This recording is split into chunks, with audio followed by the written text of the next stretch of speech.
Good morning everyone, and thank you for watching the webinar from Market Xcel February 2018.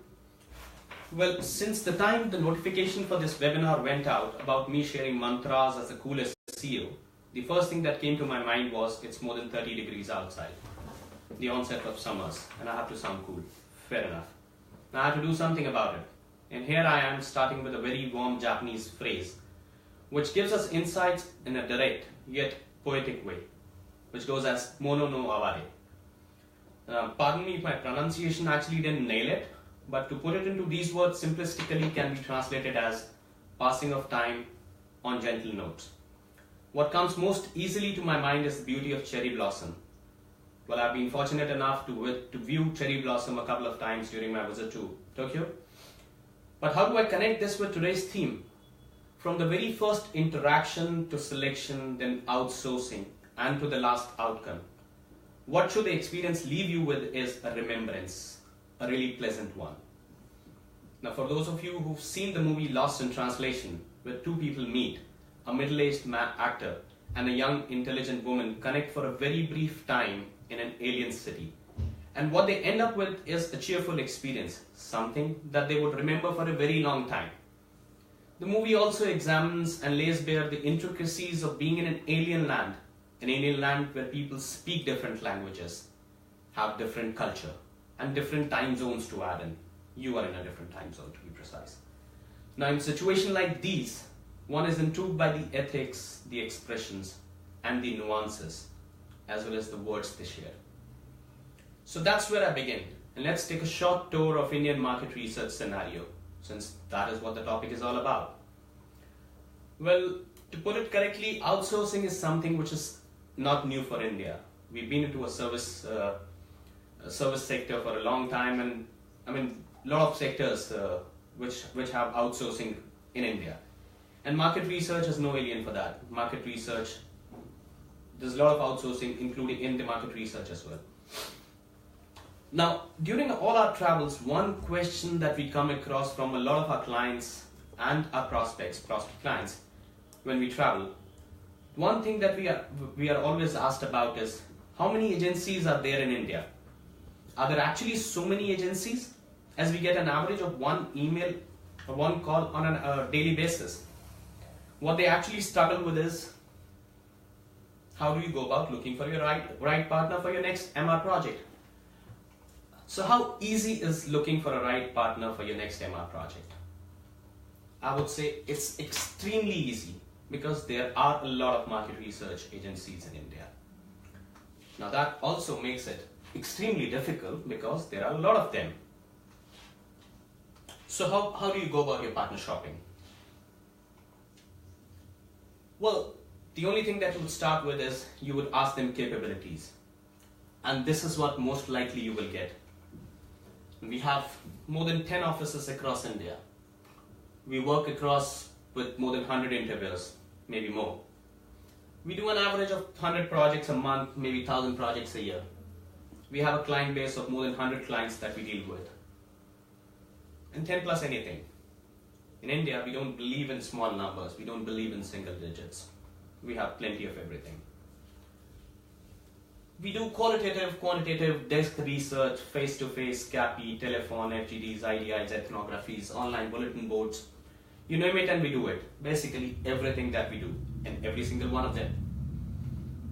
Now we work pan-India. Not only pan-India, we work across globe, including those places where the language is an issue. We don't speak those languages. We don't understand those languages. We have no clue about what that language is all about. We're just too global.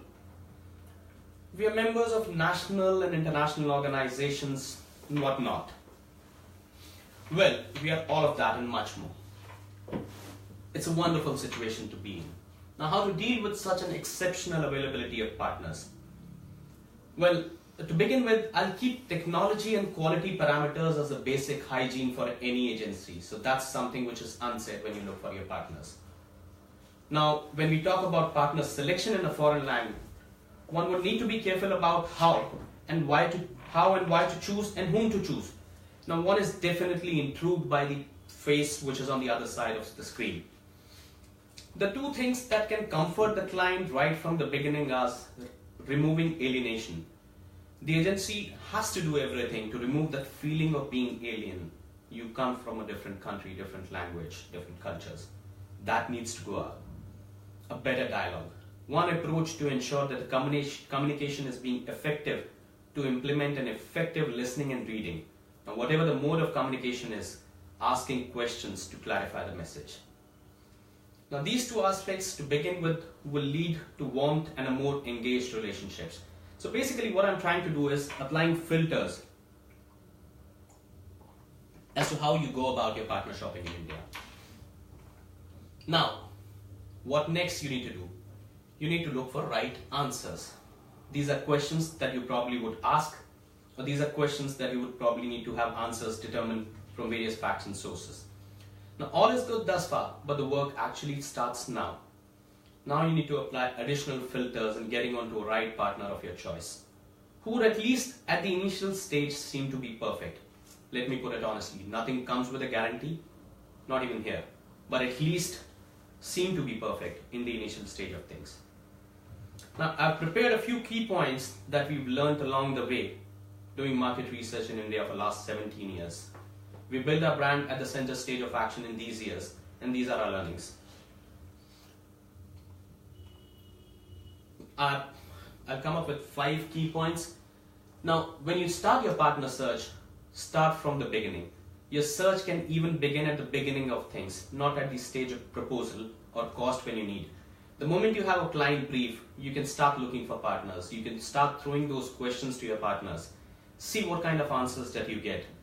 Are they able to help you with local in-country context regarding your brief? Are they able to give you insights as to, yes, the brief is adaptive for India, the target that you're talking about is available in abundance, has a very skewed population, stuff like that. Now, this kind of a thing will be helpful in giving you cues about the clarity, the understanding, and capability of your partner. If at all the brief turns live, you would at least have a few partners that you've already selected on some parameters, not only cost and timelines, but yes, something beyond that, who's helped you along the way in making that particular brief live. Second basic point is speed and quality. Now, every time we look for speed and quality. I remember replying in the initial stage of my career, replying to a client of mine at midnight, and he was like, "What are you doing in the middle of the night?" Well, I was awake, I saw a brief coming my way, I replied to it. I'm not telling you to do all that stuff, but you should look at speed and quality whenever you're looking for your partners. It is a very basic trait. It would help you in final partner selection. How soon they revert and the quality of revert response that you get. Questions they seek answers for and the relevance of such queries. This is important, equally important as building cost and proposal. The agency should do small little things to set them apart right from the beginning. Remember, there are plenty of agencies in India and they need to do every bit to be able to make a place in your consideration set.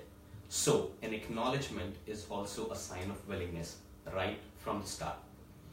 If they propose a call to discuss or seek answers for their queries, that also is a quick determinant of their willingness and understanding. You should encourage that kind of a stuff. Point number 3. How transparent are they? Are they willing to share case studies on their own? If not, you may go ahead and ask that. Client references. Now, these client references may or may not be from any part of the globe, but are they willing to give you client references from your own location, from your own country? Somebody you already know of, because that will be a quick determinant about how well they have serviced a culture, a different location, not only a client. A word of mouth is actually an equal and very relevant point. Somebody has already been wowed or serviced well, half of the job of your selection is done there. So look for case studies, look for client references. Look, they should be willing to give you bios of the key personnel if they are not already in place somewhere, but they should be willing to give you bios of moderators. They should be very transparent in telling you, are the moderators in-house or they are outsourced or they are a panel moderator. Nothing harm in it, but you should be knowing about it well ahead. Cost breakups and timelines. Many a time, Most of the companies would be willing to give you cost, but cost breakup is something that you look at. You have your own ways of mechanism of looking into breakups. They should be willing to give you according to that. Timelines is something they should be already built in the proposal or in the cost. Small little things, but these are key determinants when you look for your partner selection. Moving on to point number 4, and this is very important. You do your own due diligence. A quick tour of their website. Do they have a standout proposition? Since everybody is doing everything here in India, how do they stand out? Do they have a standout proposition already on the website? Go ahead and look for that. Have they ever been in news? Any news. They could be articles in the local publications, stuff like that. Have they ever presented something in a global conference, stuff like that? Do they have team members' names at least on the website, if not bios?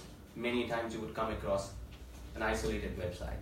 You should be very careful about these stuff. An address on the website is a hygiene factor, not a PO box. It's an important one. And I think one of the key points which I'm really going to harp upon is MR really their key domain? As I said, outsourcing is something which is not new to India. A lot of time, MR could be just an extension of outsourcing work they've been doing. It should not be a mere form-filling activity for them. They should be willing to go, they should know the nuances of market research. So outsourcing in a broader perspective is everything. But outsourcing in terms of MR, that should be their key domain. And finally, I think flexibility is very important when you look for your partners. Flexibility, I would say in terms of price and timelines, mainly to start off with, because price and timelines is something which is often manageable in India. If you go ahead and willingly ask your partner, they should be able to adjust one of these factors for you.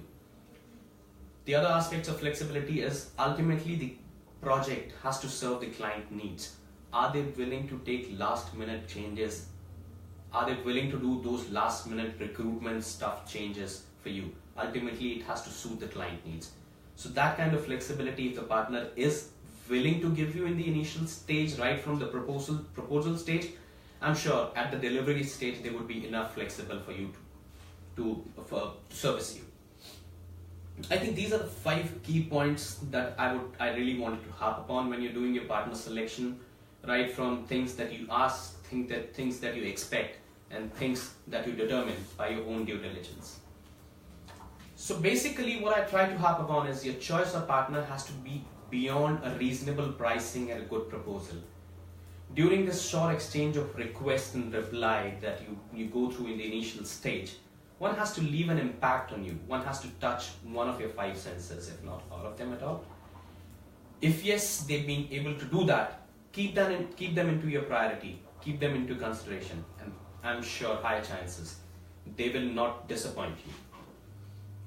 So MR is all about findings, and these were my findings from doing market research in this industry for I think for more than 22 years, but being part of this amazing institution, Market Xcel, for the last 17 years. So last but not the least, a food for thought. Have you ever come across a partner whom you have met lately in any conference or your office? This proves they are willing to go out of their zone and be in the national arena. I think second point is extremely important when you're dealing with cross-cultural stuff. Are they able to read between the lines or read the lines altogether? A lot of time, most of our communication is now on emails. Are they able to understand what is being said? Because a simple sentence in one language, and I wouldn't say vocabulary deficient, but that's something which would be available for that region. Are they able to read and understand what is being said? If not, are they willing to move out and make an effort to understand that stuff? So are they able to read between the lines and read the lines altogether? They've serviced you with an exceptional personal touch. They've really touched you during that entire experience. Have they delivered and lived to their commitment each and every single time? At least made an effort. We rely on a lot of sources to deliver a project. Things can go wrong. But living up to your commitments, making that extra effort to make sure that the project, that the work that you've assigned them is done and delivered each and every single point of time is an important one. It's a contradictory one, but yes, important one. Never said no. Never said no in the sense, as I initially said, everybody is willing to do everything. But you've encountered a lot of studies with one partner and they've never said no, and they've gone that extra mile to at least try new things with you. They should be technologically oriented. They embrace technology, and that is something which is happening right now. India is a traditional market, but are they willing to embrace technology in doing stuff on the internet, on the mobile phone, something like that? They gave you an unmatched service which actually didn't give you a chance to look anywhere else. You relied on one partner right from the beginning, and that is where you end up with each and every single point in time. You don't feel like going for any other partner selection in that particular region. Have you ever come across that partner who's been flexible and adjustable to suit your needs each and every single time? These are the things which I would sum it up as a partner who's actually, it's a wow code, so a partner who's actually attempted to wow you each and every single time. Thank you very much. This is all from my side. I hope it gives you some brief insights into how should you go about doing your partner selection in India. Thank you very much, and a happy Holi to all my viewers. Thanks.